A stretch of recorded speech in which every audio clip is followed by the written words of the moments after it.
I still remember the day that I disappeared from this world. I had been playing with my brothers and sister in the field. It had become our routine in the haze of summer to play out there until the reddened sun nestled into the sloping valley ahead, and our mother called us in for dinner. Being in an area where there were more acres than people, it was one of the few things that we could do. From the very beginning, the odds were pitted against me. My eldest brother Evan played varsity football and was built like a Greek god, while my only sister Connie was a promising gymnast. Even my father threw bales of hay up like they were no more than handfuls of air. Being the youngest, I had yet to manifest any of this natural athleticism, which often left me huffing after them. Simple games like tag or hide and seek became a struggle to even breathe. My hairy breasts fogged up my glasses, which forced me to squint through. I pushed through the stalks that crowded my path, trying to follow the sound of distant rustles. The rustling wind that shifted to the green would provide jolts of false hope, but the real footsteps had long headed back to the house. My shirt clung to my body, soaked through with sweat as I mopped at my brow. Somewhere in the corn labyrinth, undergrowth snapped under someone's foot. Instantly, my exhausted form jerked into life and raced towards the sound and certain victory. "Ha! I found you!" The sentence died in my throat. I had found someone, but it wasn't any of my siblings. A woman turned around to face me, a long blondish strand of hair falling over her shoulder as she did so. The corn, with that yield being 6 feet tall, only reached her mid-elbow, her shadow stretching over me and making the surrounding air even colder. She wore a long dress that splayed over her ankles, one unsuited for the rustic environment that she was in, trailing over the muddy ground. It had once been a resplendent ivory, but had faded to a buttery yellow, now tattered with age. The spite, rusting remains of what looked like a tiara were tangled in the front part of her hair. The moment that we made eye contact, every thought in my head vanished. Her eyes were milky white orbs which lacked pupils or irises, as if her vision had been consumed by cataracts. But I knew that she wasn't blind by the way her eyes seemed to be trained on my slightest move. In the falling evening, they seemed to have a peculiar luminosity. She walked towards me, the hem of her dress trailing behind her. "Little one," she breathed, kneeling down. "What are you doing out here all alone?" Her sweet, breathy voice trickled into my ear like warm honey, washing away my initial unease. I swallowed. I was just playing out. And they just left you out here," she sighed. "Children can be so cruel, can't they?" I found myself nodding along, not by my own physical accord, but by an almost Pavlovian response. There was something about her voice that seemed so right, regardless of the words that left her mouth. "You waited for them. Even when you knew that they would leave you, you still waited. Like the good boy you are." Her nails grazed my cheek, staring at my face with a loving yet melancholic smile. Fresh perspiration squeezed from my brow. Good boy. They were the only words that entered my dazed mind. I found myself yearning for more of her praise like a man in the desert craves water. "You would never have to wait for me," she went on. "I could take you to a place where you could be the winner of every game. You could have everything you ever wanted. I can give you the moon and the stars." The memories of my family were fading the more that I looked at her. Her other hand extended out towards mine, her fingertips brushing against my knuckles. "Come away with me, little one. I'll take you to the land of dreams." My heart pounded painfully against my ribs as I looked into her unfailing smile. At that moment, I would have followed that woman into a nettle patch. My stubby fingers trembled out towards her long, slender ones, the space between our hands growing shorter. I had been inches away from taking it. My ears were filled with the chirp of crickets. I found myself sprawled on the cold ground, the warmth of her presence long gone. My body ached at the possibility that my overexerted mind had imagined her. Darkness surrounded me, having overtaken the dulling red evening. The crescent moon slicing through the wafting gray clouds like a sharpened sickle. The grasses whispered around me as they swayed in the frigid breeze. I hugged myself as a field of goosebumps pimpled up my pasty arms. How long had I been out here? Had it all been a dream?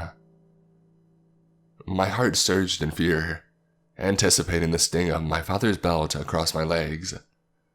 As I scrambled off the ground, it took a few tries to stand upright.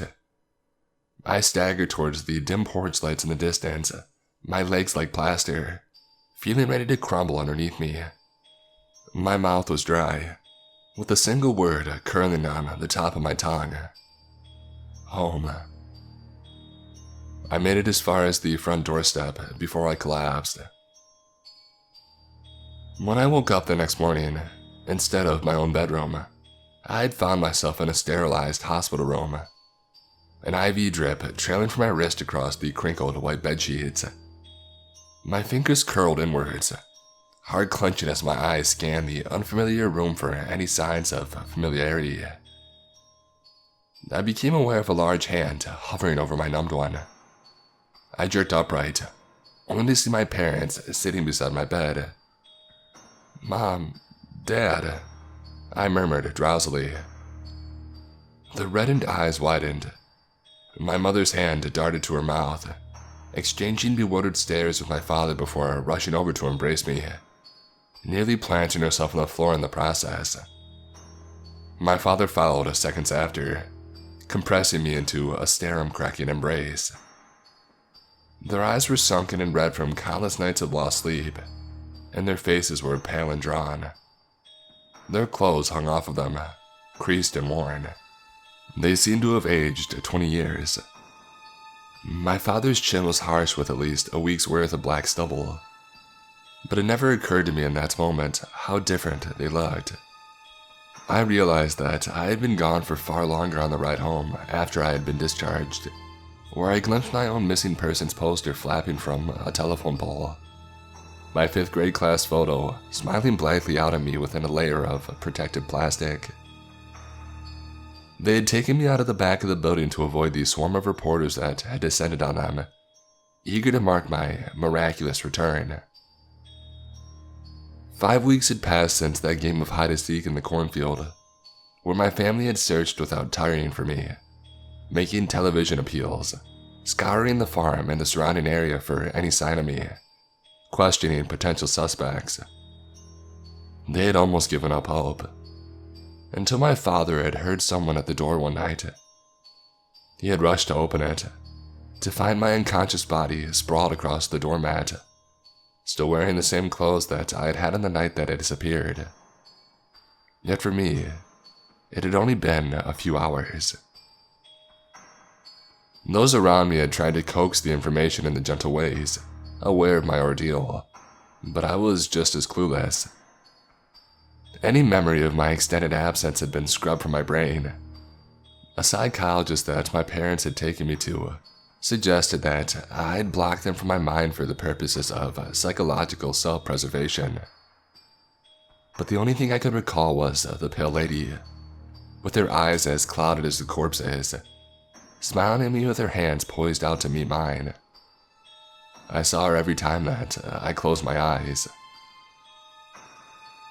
Although my family were elated to have me home, there was a wariness in their eyes whenever they looked at me. They had tried to resume our ordinary life, but it hung over all of us like a dark cloud through which no light could permeate. In a strange way, I found myself missing her. Despite my instinctive unease at her uncanny appearance, she made me feel safe. She didn't walk on eggshells around me, afraid of triggering some dormant trauma. She acknowledged me in a way that they hadn't, even before this had happened. Little did I realize that she was far from being done with me. It had been nearly 2 months after I had materialized back into existence, the tidal wave of reporters having dwindled to a trickle. I found myself lying awake again, my attentions trained on the ancient cuckoo clock positioned on the outside landing that was visible through the crack of the half-open door, watching as the arm wound towards midnight.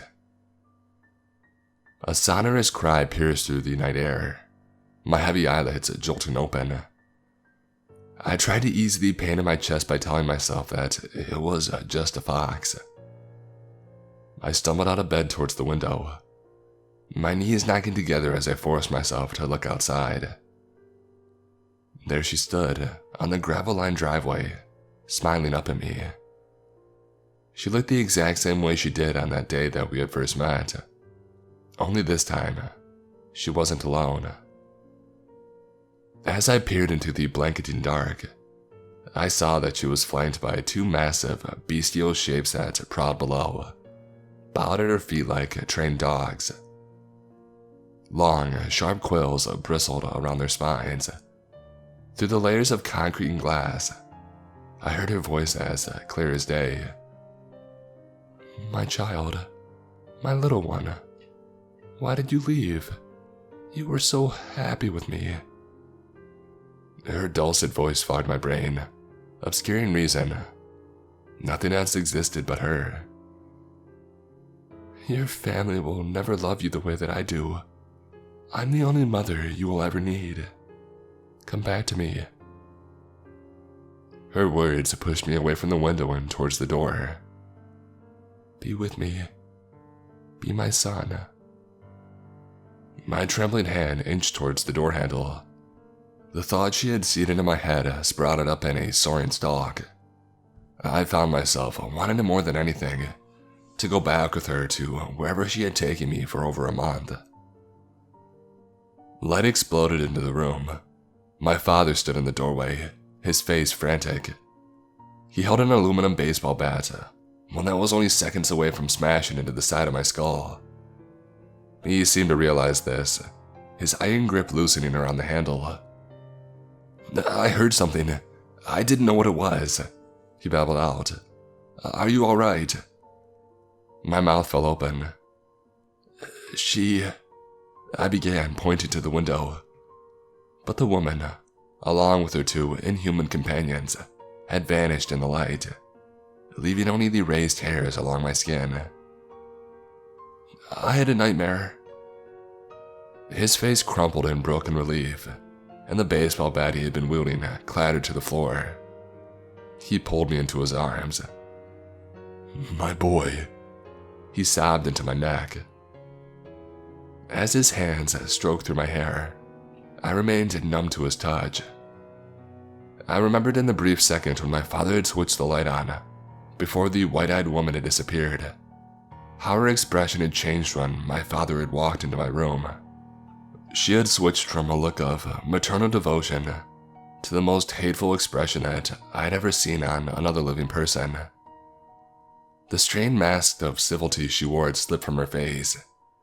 Her white eyes burned like twin stars, and her full, dark red lips slid backwards to reveal teeth far too big for her mouth that stretched her jaws to a breaking point. She looked like she wanted to rip them apart. The following years did little to erode the memory of it. Those missing days are still a blank. I have no idea where I was or how I managed to escape from her. I still don't know her name. Although I lived in fear of it, she never appeared to me again, and for that, I'm grateful. But I've never stopped seeing her on crowded streets, where a platinum-haired woman squeezes by, brushing against my shoulder in the process. I flinch. Or sometimes, I see her colorless gaze peeking out from behind a tree on a dark, isolated road, illuminated by the full beams of my headlights. But age has granted me wisdom, and with it, a horrible revelation. I had long since wondered why she had selected me out of everyone else when my siblings had been so much smarter and stronger. And then I realized that my brothers and sister were all older than 12, being in middle school at the earliest. She had wanted a child, one to take as her own. She had probably stalked me from afar like a lioness after a wounded gazelle, luring me in with the sweetest words that I had been desperate for, before finally striking. She acted with a trained intent, as if she had done it many times before. I wasn't the first child she took, and I wouldn't be the last. Maybe it was for the best that I can't remember what happened. She's still out there somewhere. And what's worse still, there's more of her kind out there, whatever she is, to aid her in her twisted plans, to take them to whatever nightmare she came from. But the thought that terrifies me the most is that her next victim won't be able to escape from her like I did, and they'll be the one to find out what she's really capable of.